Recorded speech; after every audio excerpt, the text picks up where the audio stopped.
Hey YouTube, today I'm going to be doing a video on a Benchmade Bally? Nope, sorry. It's my Bradley Kimura VII. The reason I have it in my Benchmade sheath is I have a crappy nylon sheath for this one, and the Benchmade was just so much nicer, so I thought I'd take my 47s and put it in that for today. I want to apologize in advance if the video is a little shaky. I can't find a good stand for the camera for this review, so I'm just going to be holding it. But it shouldn't be too bad. So this knife, the reason I'm reviewing this knife well before the 47, which is probably what a lot of people would want to hear a review on, is because this was my first good knife. I love this knife. I think it's a great knife. It was my first really great knife, the first knife I invested any kind of money into, and it's durable. It's a decent flipper. It's very solid construction. You don't hear any ricketing or anything like that. It has very good screws, great tang pins, good latch. But I'll get into everything with a lot of detail. Well, first let me start out by reading off what Blade HQ says about this knife, and I'll stick this right here. Bradley Kimura VII Butterfly is sure to be another hit. All USA-made butterfly knives with a great price tag and stellar action. The Kimura VII features a clip-point blade of Sandvik 14C28N stainless steel and skeletonized 410 stainless steel handles. Its overall length is 8.88 inches. The blade length is 3.88 inches. The blade thickness is 0.123 inches. The handle thickness is 5 inches. Or handle length is 5 inches, sorry. Handle thickness is 0.41 inches. Close length is 5.25 inches. And the weight is 5.4 ounces. Sorry about the little stutters. But all of these specifications are exactly on point. I measured it and weighed it myself. It is exactly 5.4 ounces. It is exactly all of those measurements. They're all correct. It's ridiculous how accurate they got these.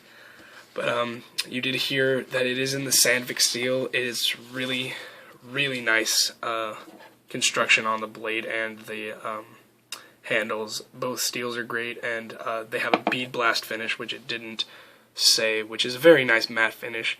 The only downside to that is that it's easier to rust because it opens up the steel's pores, but I haven't had a problem with it, and if you take care of your knife and oil it regularly, you shouldn't have any problems. But reviewing this knife, I'm going to go from the latch up, so I'll start with the latch. This is a good manual latch. As manual latches go, I'm not a fan of latches unless they're spring. They get in the way. This latch is only on for this video, and I might do a latch drop tutorial with this, or I might just use my 47, but, so I have it on. But one thing I do very much like about also this latch is that it's very easy to remove. You just take the Torx, unscrew it, it's not tightened in at all, it won't loosen even through use, and it has a good lockup. It has actually pretty great lockup. It locks up nice and tight. Mine's a little loose because I do remove it a lot, and this is a more used knife, so it's gotten a little loose. But I mean, it gives a nice tight lockup in both closed and let me get it open, and in the open position. Mine's a little bit less, but these all have very nice tight lockup. This one does have the horizontal, or I don't remember if it's horizontal or vertical. I think this one's the vertical skeletonized handles. I like these. This is the later ones that the 5, 6, and 7 have. And if you didn't know, when it comes to Bradley's, the Kimura line, they're all the same weight, same specifications, but the 2 through 4 have the different the horizontal handles, and the 5 through 7 have these handles. And then the blade style, the 2 and the 5 have the same blade, the 3 and the 6 have the same blade, and the 4 and the 7 have the same blade. I liked the clip point the most, and that's why I got it. And I adore it. I think it looks amazing. But I need to talk about the handles a little bit first. Handles, they're great, sturdy sandwich-style handles. They won't bend or anything. You won't have any kind of problem with that. They're very sturdy. They're very nice. All of these screws in the handles are Torx construction.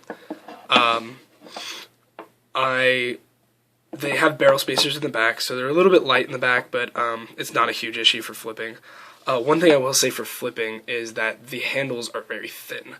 You have a few problems with them being thin and them rotating when you don't want them to, and it can get annoying, but it's not a huge deal.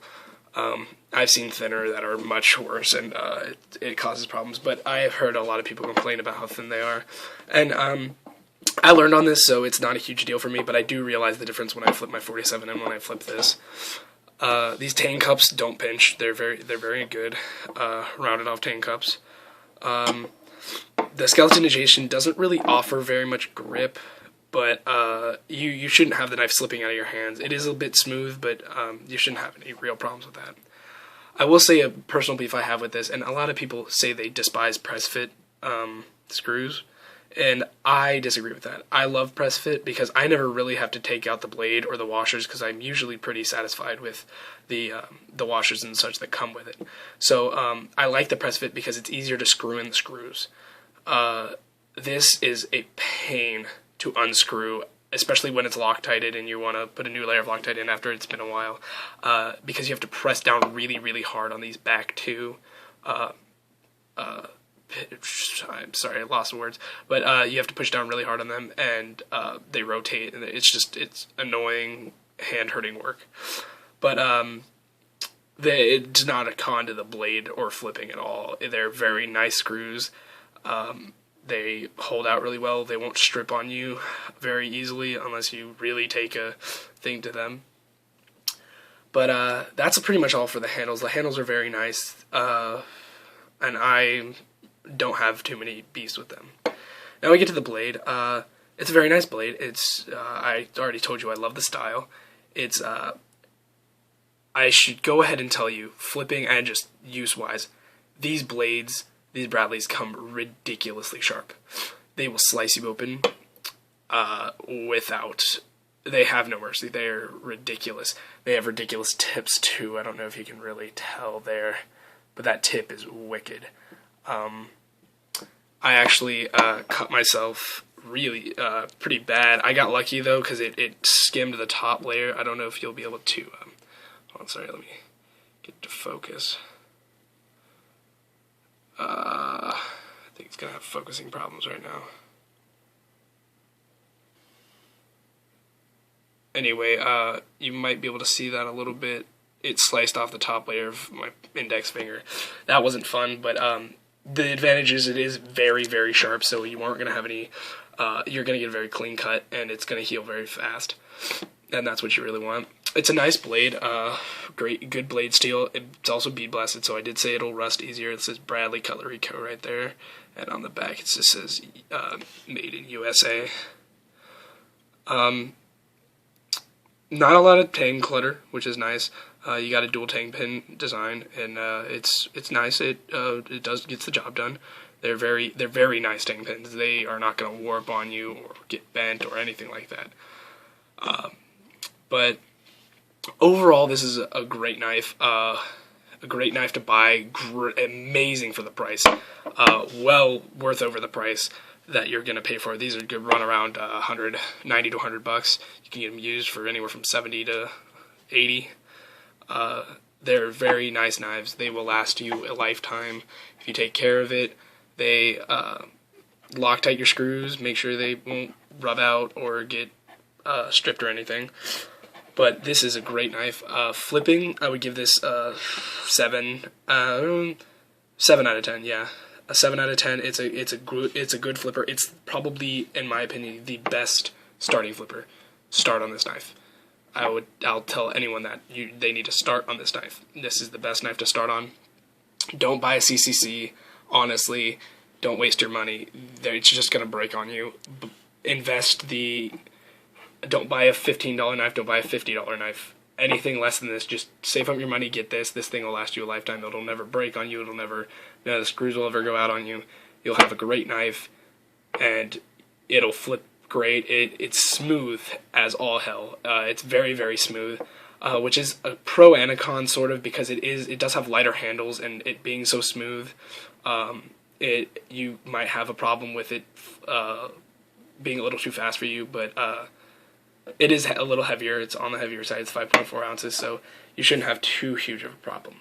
But this is a great knife. I recommend this knife to anyone, beginner or just to add to your Bali collection. But that's pretty much all for this tutorial, or this tutorial review. I really hope you guys enjoyed it. And just one last little thing before I go. I just wanted to show you guys the box. This is the box it comes in, Bradley Cutlery Co. Just all that information. Sorry, it's a little worn. And on this side it says Bradley Kimura VII. But yeah, it's a great knife. I recommend it to anyone. Thanks for watching my tutorial. Please like if you like this video, favorite if you really like it, subscribe if you want to see more. I will be coming out with tutorials regularly, and more reviews on knives that I buy as I buy them. I do have to get money to buy them, so and I can get friends to send me them. Best ways to contact me through my email on the email that's linked to my YouTube account, or my page on Jersey Devil, which is my profile name is B-Boy. If you want to check that out, just B, capital B, and then boy. It's a breakdance thing, sorry. But thanks for watching, and bye.